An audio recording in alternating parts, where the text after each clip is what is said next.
بسم اللہ الرحمن الرحیم۔ شروع اللہ کے نام سے جو بڑا مہربان رحم کرنے والا ہے۔ سبھی طرح کی تعریفیں اللہ ہی کے لیے ہیں جو تمام مخلوقات کا پروردگار ہے۔ تمام ناظرین کو السلام علیکم۔ واقعہ کربلا اہل بیت بلکہ تمام مسلمانوں کے لیے ایسا بڑا واقعہ ہے کہ دنیا بھر میں اس کی نظیر نہیں ملتی۔ یہ واقعہ وہ ہے جو بیان کرتے ہوئے دل پارا پارا ہوتا ہے۔ وہ الفاظ ہی نہیں ہیں کہ جن سے اس عظیم ہستی حضرت امام حسین رضی اللہ تعالیٰ عنہ پر ڈھائے گئے ظلم و ستم کو بیان کیا جا سکے۔ حضرت امام حسین رضی اللہ تعالیٰ عنہ کا مقام کس قدر افضل و اعلیٰ ہے، اس کا اندازہ اس سے لگایا جا سکتا ہے کہ آپ صلی اللہ علیہ وسلم نے فرمایا، ایک دن جبریل علیہ السلام میرے پاس آئے اور کہنے لگے، یا رسول اللہ، میں پوری دنیا کے مشرق و مغرب، شمال و جنوب میں پھرا ہوں، میں نے بنو ہاشم جیسا افضل و اعلیٰ خاندان کوئی نہیں دیکھا۔ اللہ تعالیٰ نے انبیاء میں سب سے افضل رسول اللہ صلی اللہ علیہ وسلم کو بنایا ہے، ایسے ہی آپ صلی اللہ علیہ وسلم کی آل کو اللہ تعالیٰ نے سب سے بہتر اور افضل بنایا۔ لوگوں کی نسل بیٹوں سے چلتی ہے۔ آپ صلی اللہ علیہ وسلم نے فرمایا، میری نسل میری بیٹی فاطمہ سے چلے گی۔ آپ صلی اللہ علیہ وسلم نے فرمایا، جب سے نسل آدم چلی ہے، اللہ تعالیٰ نے حسن اور حسین کسی کا نام نہیں رکھا، یہ نام اللہ تعالیٰ نے میرے بچوں کے لیے سنبھال کر رکھے ہوئے تھے۔ ایک دفعہ آپ صلی اللہ علیہ وسلم نے فرمایا، حسن اور حسین رضی اللہ تعالیٰ عنہ میری آنکھوں کی ٹھنڈک ہیں۔ حسن اور حسین میری دنیا کی بہاریں ہیں، اور اظہار محبت ایسا تھا کہ آپ دونوں بچوں کو کندھوں پر بٹھا لیتے۔ ایک دن آپ صلی اللہ علیہ وسلم نے حسن رضی اللہ تعالیٰ عنہ اور حسین رضی اللہ تعالیٰ عنہ کو اپنے دونوں کندھوں پر بٹھایا اور گھر سے باہر آ گئے۔ مجمع میں سے ایک صحابی نے پوچھا، یا رسول اللہ، آپ ان سے اس قدر پیار کرتے ہیں؟ آپ صلی اللہ علیہ وسلم نے فرمایا، صرف میں ہی پیار نہیں کرتا بلکہ ان سے میرا اللہ بھی پیار کرتا ہے، اور جو ان سے پیار کریں گے اللہ ان سے پیار کرے گا، اور جو ان سے بغض رکھیں گے اللہ تعالیٰ ان سے بغض اور نفرت رکھے گا۔ اسی طرح ایک دن آپ حضرت فاطمہ رضی اللہ تعالیٰ عنہا کے گھر گئے۔ سب سو رہے تھے۔ حضرت حسن رضی اللہ تعالیٰ عنہ کی آنکھ کھلی تو پانی مانگا۔ آپ صلی اللہ علیہ وسلم باہر گئے اور بکری کا دودھ لائے۔ پہلے حسن رضی اللہ تعالیٰ عنہ کو پلایا، پھر حسین رضی اللہ تعالیٰ عنہ کو پلایا، جو بچا حضرت فاطمہ رضی اللہ تعالیٰ عنہا کو پلایا۔ حضرت علی اس دوران سو رہے تھے۔ آپ صلی اللہ علیہ وسلم نے فرمایا، فاطمہ، تو اور میں اور یہ دونوں بچے اور یہ جو سویا ہوا ہے، ہم قیامت کے دن ایک ہی جگہ پر ہوں گے۔ پھر آپ صلی اللہ علیہ وسلم نے حضرت علی رضی اللہ تعالیٰ عنہ کا ہاتھ پکڑ کر اپنے سینے مبارک سے لگایا اور فرمایا، علی، تو راضی ہے؟ جنت میں تیرا گھر میرے گھر کے سامنے ہوگا۔ تو حضرت علی رضی اللہ تعالیٰ عنہ رونے لگے اور کہا، یا رسول اللہ، میں راضی ہوں۔ یہ کس قدر عظیم ہستیاں تھیں کہ جن کو دنیا میں ہی جنت کی بشارت دی جا رہی ہے۔ ایک دفعہ آپ صلی اللہ علیہ وسلم نے خطبہ میں فرمایا، خیال کرنا، میں تمہیں ڈرا رہا ہوں اہل بیت کے بارے میں، میں تمہیں ڈرا رہا ہوں اہل بیت کے بارے میں، کیونکہ آپ صلی اللہ علیہ وسلم دیکھ رہے تھے کہ ان پر کیا ظلم ہونے والا ہے۔ ایک دفعہ نبی صلی اللہ علیہ وسلم نے سلمہ رضی اللہ تعالیٰ عنہا سے فرمایا، میرے پاس ایک فرشتہ آ رہا ہے، کسی کو اندر آنے نہ دینا۔ لیکن اتنے میں حضرت حسین رضی اللہ تعالیٰ عنہ آتے ہیں تو سلمہ ان کو روکتی ہیں تو وہ رونے لگتے ہیں، تو آپ ان کو جانے دیتی ہیں۔ تھوڑی دیر کے بعد آپ صلی اللہ علیہ وسلم کی رونے کی آواز آتی ہے تو آپ بھاگ کر اندر جاتی ہیں تو کیا دیکھتی ہیں کہ آپ نے حضرت حسین رضی اللہ تعالیٰ عنہ کو اپنے سینے سے لگایا ہوا ہے اور رو رہے ہیں۔ میں نے پوچھا، یا رسول اللہ، کیا ہوا؟ آپ صلی اللہ علیہ وسلم نے فرمایا، یہ جبریل علیہ السلام فرما رہے ہیں کہ آپ کی امت آپ کے اس نواسے کو شہید کر دے گی اور مجھے وہاں کی مٹی بھی دکھائی جہاں اس کا خون بہے گا۔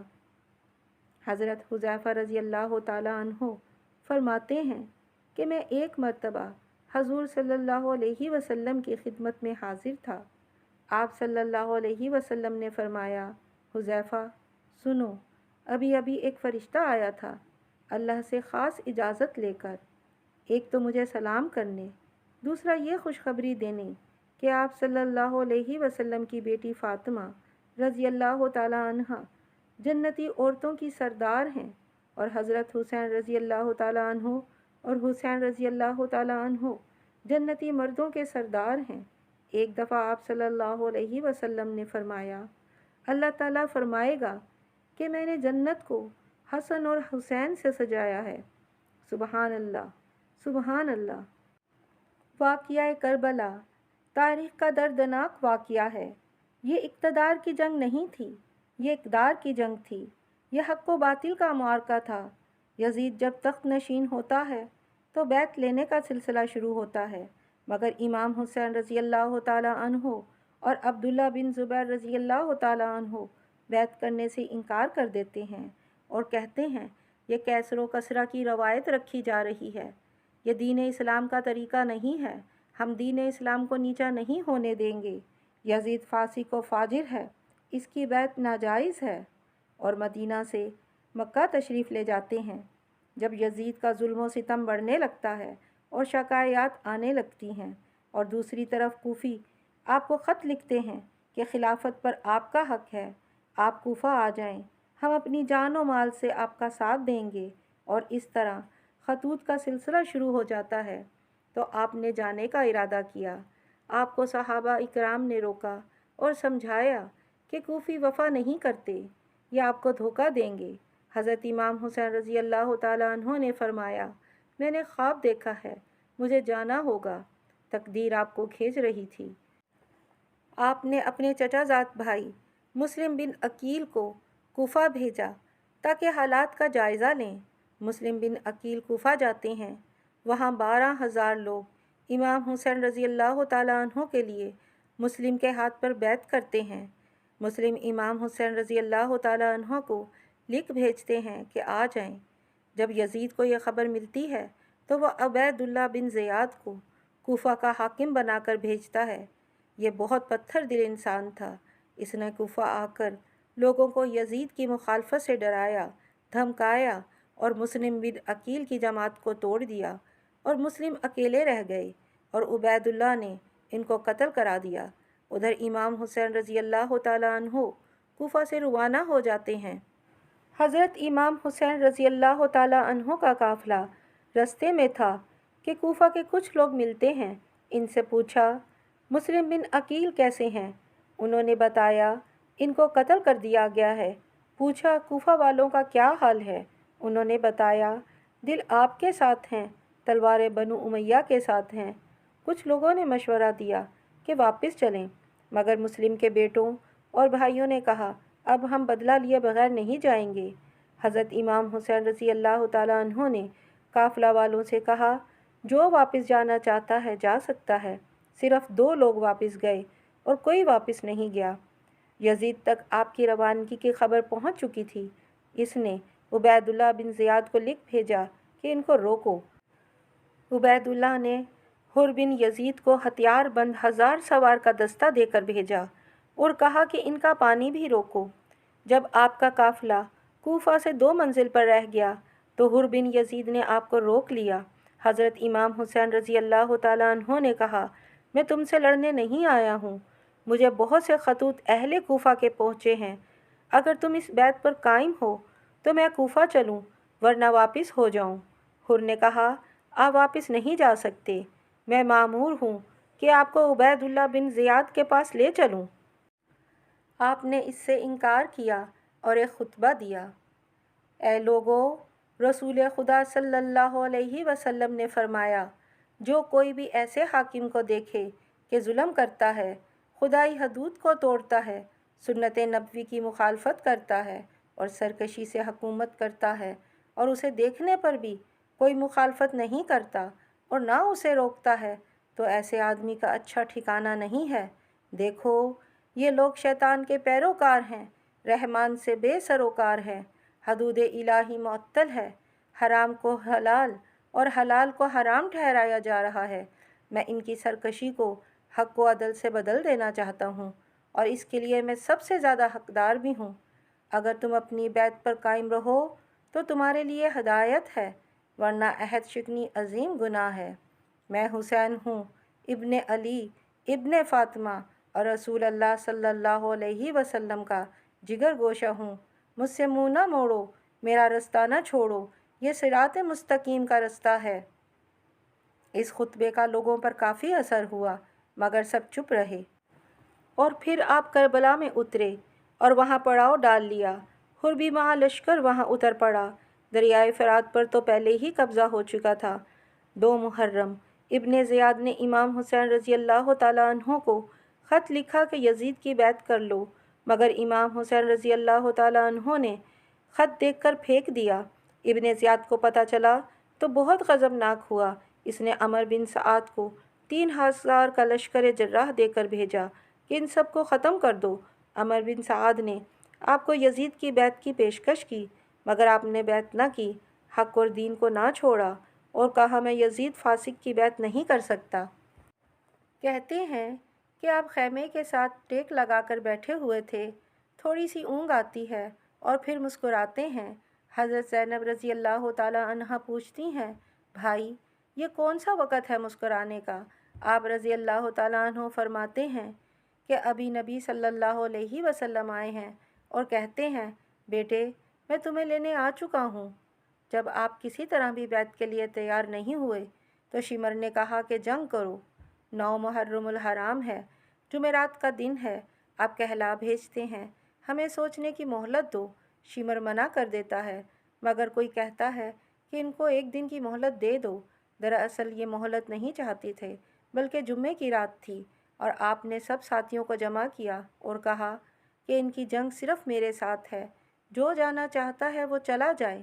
مگر سب جان نثاروں نے کہا، ہمارا جینا مرنا آپ کے ساتھ ہے، لہٰذا تمام رات عبادت الہی، دعا اور اللہ کے حضور التجا میں گزری۔ 10 محرم صبح کو لشکر آمنے سامنے ہوتا ہے تو آپ رضی اللہ تعالیٰ عنہ فرماتے ہیں، اللہ اکبر، اللہ اکبر، اللہ اور اس کے رسول نے سچ کہا۔ ساتھیوں نے پوچھا کیا کہا؟ آپ نے فرمایا، میں نے نبی صلی اللہ علیہ وسلم سے سنا ہے کہ میں نے خواب دیکھا کہ ایک چت کا بڑا کتا میری اولاد کا خون پی رہا ہے، تو وہ یہ ہے جو تمہارے سامنے ہے۔ یہ شمر تھا۔ شمر نے کہا جنگ، اور جنگ شروع ہوتی ہے۔ آہستہ آہستہ سب ساتھی بہت بہادری اور جرأت کے ساتھ لڑتے ہوئے شہید ہو گئے۔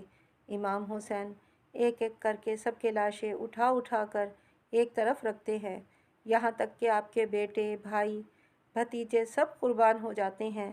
اب آپ اکیلے رہ جاتے ہیں، کسی میں ہمت نہیں ہوتی کہ آپ کی طرف بڑھے۔ آپ زخموں سے چور نڈھال ہو کر بیٹھتے ہیں، اپنے 2 سال کے بیٹے کو بلاتے ہیں اور اس کو پیار سے دیکھ رہے ہیں، مگر ایک کفی کہتا ہے کہ اس کو بھی میں ماروں گا۔ کوئی منع کرتا ہے کہ بچہ ہے، اس کو چھوڑ دو، مگر وہ 1-2 شاخہ تیر مارتا ہے، سیدھا گلے میں لگتا ہے، گردن کٹ کر ڈھلک جاتی ہے۔ آپ اپنے دونوں ہاتھوں میں اس کا خون لیتے ہیں اور آسمان کی طرف اچھال دیتے ہیں اور کہتے ہیں، اللہ اگر تیرے یہی رضا ہے تو میں بھی راضی ہوں۔ شمر کہتا ہے، مارتے کیوں نہیں، آگے بڑھو، تو آپ بھی اٹھتے ہیں اور آپ پوری طاقت کے ساتھ لشکر پر ٹوٹ پڑتے ہیں۔ یہ منظر دیکھ کر آپ پر تیر برسائے جاتے ہیں۔ شمر کا تیر آپ کے تالو مبارک پر لگتا ہے اور آپ زمین پر گرتے ہیں۔